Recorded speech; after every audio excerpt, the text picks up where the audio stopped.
Conwy today is most famous for the fact it's a historic medieval town, surrounded by very thick and large stone walls, and also there's one of the greatest castles in Britain there. But whenever building projects occur in the local area, there's a huge concern to try and keep things in a certain style. People don't want modern architecture here, and they don't want it ruining the old look of the town. Now let's face it, how on earth today do you build houses and infrastructure in the same manner as a medieval castle? Well, when a new crossing for the estuary of the River Conwy was proposed, literally over there, the architects had a rather brilliant idea. What if they hid the river crossing completely from view by hiding it under the sea?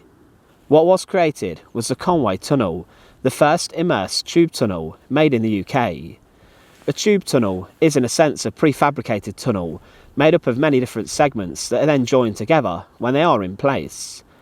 They're used mostly for rail and road crossings of rivers, estuaries and other channels of water. It's quick for them to be made and also causes minimal disruption to the river. But the Conwy Tunnel also holds another record. It's the longest road tunnel in Wales.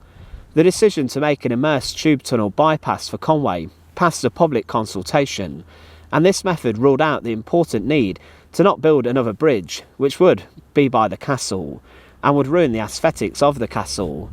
It would have ruined the view of a World Heritage Site that is Conwy Castle, but the tube tunnel would be sunk into the bed of the estuary.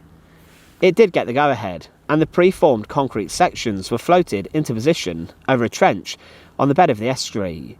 3 million tonnes of silt and mud had to be extracted to create the trench where the tunnel would rest and sit, and they were then locked into place. Each prefabricated part was brought in, and even the silt, which was removed, was recycled, as it was deposited downstream, and the silt formed a new low-lying landmass, which became a wildlife hotspot, especially for birds. Each section of the tunnel weighed around 30,000 tonnes and measured 118 metres long, and also was 24 metres wide and 10.5 metres high. The cross-section was large enough to ensure that 2 lanes of traffic could run easily and safely through the tubes. There was a concern at the time that the tunnel would cause damage to the fishing industry in the region, but later research proved that there was no environmental damage caused.